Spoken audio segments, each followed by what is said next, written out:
पुरी का जगन्नाथ मंदिर ये सिर्फ एक मंदिर नहीं है, बल्कि एक ऐसा केंद्र है जहां आस्था और विज्ञान के नियम अक्सर टकराते हुए नजर आते हैं। यहां इतने रहस्य हैं कि आज की मॉडर्न समझ भी उन्हें सुलझा नहीं पाई है। तो आइए आज इन्हीं अनसुलझे रहस्यों की दुनिया में उतरते हैं। ये बात है साल 1558 की। एक कुख्यात जनरल था, नाम था कला पहाड़। वो अपनी एक विशाल मुगल सेना के साथ आगे बढ़ रहा था। मकसद साफ था, जगन्नाथ मंदिर को पूरी तरह से नष्ट कर देना। हवा में एक अजीब सा तनाव था, घोड़ों की टापों की आवाज गूंज रही थी। लेकिन जैसे ही सेना मंदिर के मुख्य द्वार की तरफ बढ़ी, कुछ बहुत ही अजीब हुआ। मौसम अचानक बदल गया। एक भयानक तूफान ने सबको घेर लिया और फिर मंदिर के अंदर से एक बहुत ही तेज, एक डरावनी रोशनी निकली। ये नज़ारा इतना खौफनाक था कि पूरी की पूरी सेना बिना एक भी हथियार चलाए डर के मारे भाग खड़ी हुई। अब सवाल ये उठता है कि क्या ये सिर्फ एक संयोग था या फिर सच में कोई दैवीय शक्ति अपने धाम की रक्षा कर रही थी। चलिए अब बात करते हैं मंदिर के सबसे बड़े और सबसे गहरे रहस्य की, ब्रह्म पदार्थ। ऐसी मान्यता है कि इस मंदिर में आज भी भगवान कृष्ण का दिल एक जीवित रूप में मौजूद है। हर 12 साल में एक बहुत ही गोपनीय रस्म होती है जिसे नवक्लेवर कहते हैं। इसमें पुरानी मूर्तियों को बदलकर नई मूर्तियां स्थापित की जाती हैं और इसी दौरान उस ब्रह्म पदार्थ को पुरानी मूर्ति से निकालकर नई मूर्ति में रखा जाता है। सोचिए, इस रस्म के दौरान पूरी शहर की बिजली काट दी जाती है, पूरा अंधेरा।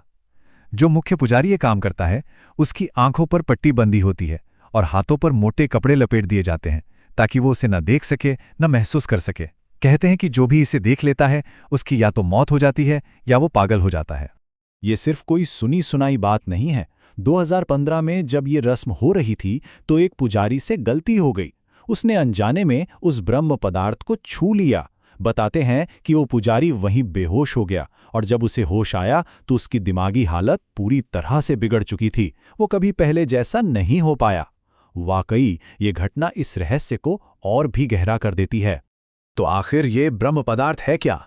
एक तरफ तो अटूट आस्था है जो कहती है कि ये भगवान कृष्ण का ही अमर हृदय है जो आज भी धड़कता है। वहीं दूसरी तरफ कुछ मॉडर्न रिसर्चर्स जैसे आर्कियोलॉजिस्ट प्रवीण मोहन एक अलग ही थ्योरी देते हैं। उनका मानना है कि ये शायद एक आर्क रिएक्टर जैसी कोई पावरफुल डिवाइस हो सकती है जिसमें से जबरदस्त एनर्जी निकलती है।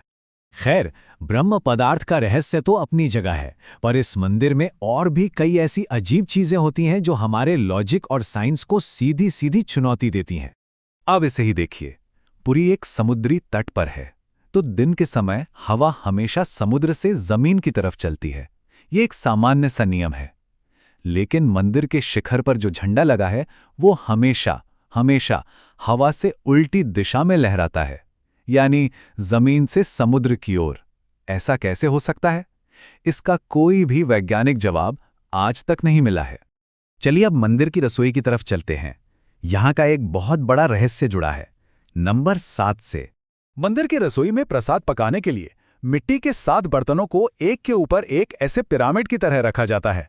अब हैरानी की बात सुनिए, आग तो सबसे नीचे वाले बर्तन के पास होती है, लेकिन खाना सबसे पहले पकता है सबसे ऊपर वाले बर्तन में, जो आग से सबसे ज्यादा दूर है, और फिर एक एक करके नीचे के बर्तनों का खाना पकता है। ये तो थर्मोडायनेमिक्स के सारे नियम ही पलट देता है।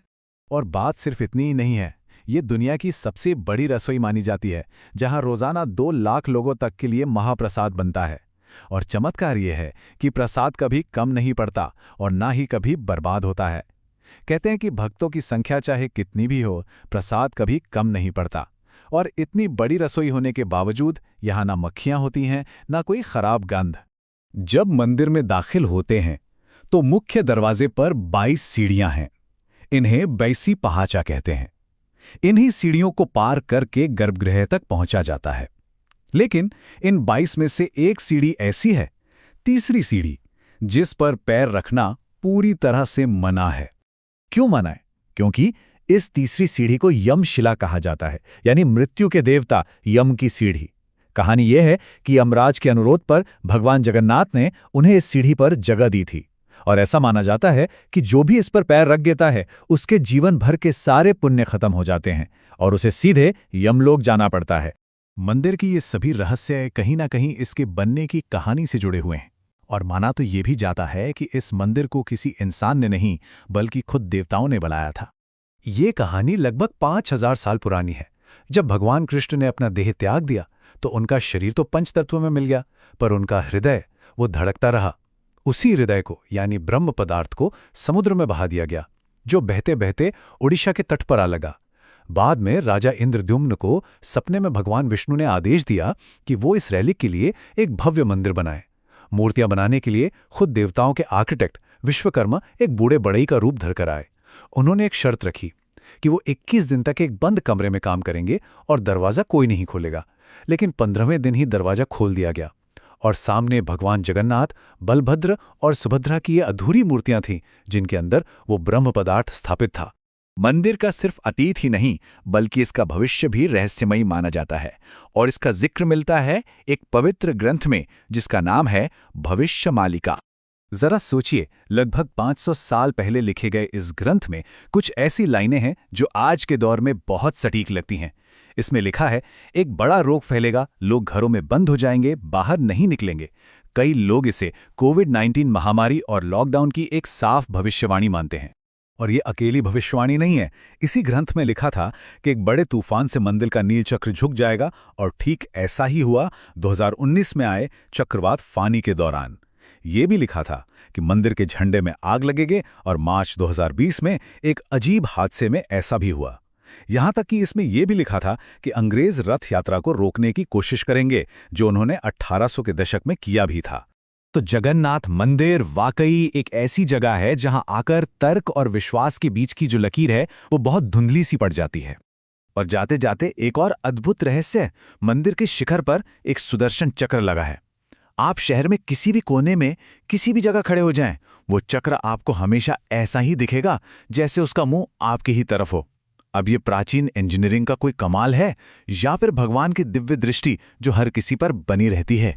तो सबसे बड़ा सवाल यही उठता है कि क्या ये सब सिर्फ इत्तेफाक हैं, या समय के साथ बढ़ाई चढ़ाई गई कहानियां हैं, या फिर इस पवित्र जगह पर सच में कोई ऐसी दिव्य शक्ति है जो आज भी काम कर रही है, जिससे विज्ञान शायद कभी समझ ही नहीं सकता। इसका जवाब शायद आस्था में ही कहीं छिपा है।